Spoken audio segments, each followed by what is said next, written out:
is a self-development workbook, and really it's designed to help us have a tool to excavate some of that internal stuff and to reconnect with a heritage that we have not been connected to. It's a private process. Journeying and personal growth is very private, but at the same time it enhances our professional work, our public capacity, our community involvement. And so the journey asks a number of questions. It acknowledges the fact that we're all on a journey and that we all have a story. And it encourages the reader to answer questions that only the reader can answer. It also provides spaces for journaling. You know, sometimes when we have those quiet moments, answers come to us, or questions come to us, or things are revealed to us that we need to document. So it has spaces for us to journal. The other book, The Way We See It, is research that I've carried out, and it's about looking at our educational experience through an African lens. You know, and I'm an African-centered scholar. So you know, the research area is not a new one. You know, it's not a new phenomena that African children, in particular African males, are disproportionately excluded from school. That's not new news. But what is new news, I guess, for some people, although we know the answer, is research that has looked at our experience from our point of view. And my research has linked what's happening to us now, the ma'afa that we're going through now, to a period of enslavement that is part of a shared history that Africa have with Europe that no one wants to talk about. Absolutely. So the way we see it, it looks at that. It looks at social policy, Eurocentric social policy. It speaks of spiritual systems that Europe doesn't introduce us to.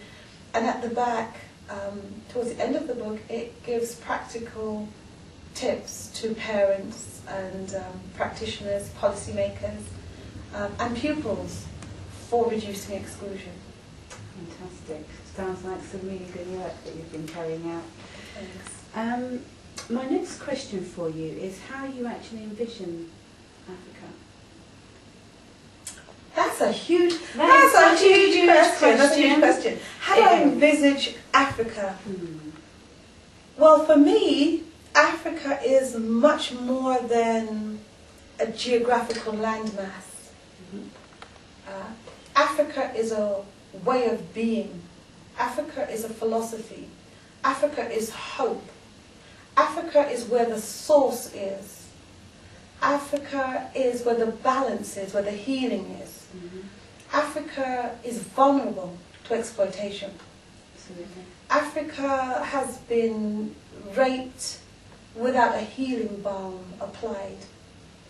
Africa is the answer to much of our imbalance. Yes. Africa is misunderstood. I'm in love with Africa. Wow. Me and Africa got a thing going on. We got a thing going on. Yeah. That's our thing. You know, no one else can take that. No. You know, Africa is ours. Yes. You know, and even if we remove from Africa, it's stamped in our DNA. I mean, our spiritual DNA, our physical DNA, and our hair, in how we breathe and how we walk, how we dance. That's Africa. You know, when you and I give birth to children, those children are Africa. It's just that they don't know. Exactly. Yeah. Wow, Shall I what's the start? answer? Shall I start? I mean, I got me in Africa. You know, you started the thing there. I love Africa. Absolutely, the proper motherland that we're slowly losing. No, in fact, it's increasing its pace. Well, you know, Africa is waiting for Africans to wake up to the fact that that's our home. You know, and no matter where you go, you have to know where home is. Exactly, and that actually brings me to the whole reason why I began this project in the first place.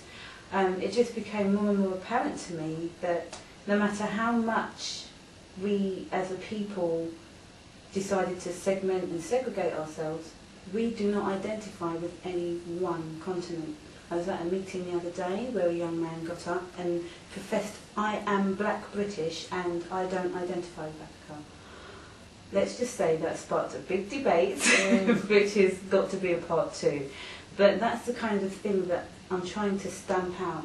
You know, you'll never hear a Chinese person say they're not Chinese, even if they have spent their whole life in Jamaica. You'll never hear an Indian person say, "I'm not an Indian," even if they have been brought and bred in Trinidad. We, on the other hand, always tend to find that we identify with everything else but Africa.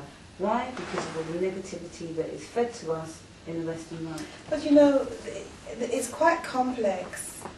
If all references to Africa are seen as negative, why would you want to associate with that? We are the only people who, up until very recently, have been happier to celebrate the fact that other people teach us. You know, we give birth to our children and hand them over to other people to raise them. Other people who don't know anything about us. And what they know about us pathologizes us. They see us as less than. So there is no, there's not the high expectation of our children that there should be. There is not the moral authority, because a Eurocentric approach to raising our children is about fear and threat and division and economics. We don't raise our children from that position. We raise our children from a position of love and spirituality and essence and that which was and that which is and could be. That's how we raise our children. So it's not really surprising that a young man would get up and declare that, because who's been teaching him? Very true. You know, somebody's teaching you that you are, you're a duck when you are in fact a swan. You might believe that you're a duck, especially if there isn't someone else saying, actually, they're telling you that you're a duck because they have an agenda. You know, you're really a swan, but hold it down. You know what I mean? Let them think that you think you're a duck, but really cultivate the swan in you. Unless there's someone, unless we as a community are doing that, you know, unless we return to Africa, you know, we should be ensuring that our children return to Africa, if they can't do it physically, which is the ultimate objective, at least ideologically. Is that a word? Yeah, I'm sure it is. I'll just create it. We should be returning to the ways of our ancestors, and that should be normal for our children. At the moment, they see, you know, those of us who wear wraps or kind of embrace Africa as being somewhat kind of a bit odd. We're, you know, we're on this radical. Yes, we troublemakers and we activists. Well, that's true because we are. You know, I want to cause trouble. I want and not to cause harm, but I want to disturb. You know, Bob Marley talks about, you know, I want to turn up my stereo and I want to disturb my neighbour. You know, I want what we have become to accept as normal to now make us uncomfortable. I want that. But I also want there to be systems in place where we know how to heal ourselves, and we wake up to the fact that we've been lied to. You know, I don't want there to be a calmness about what is going on, because what's going on is criminal. Absolutely. You know, crimes against humanity. That moves me on to my next point, actually, which is the influence of Africa on the Western world.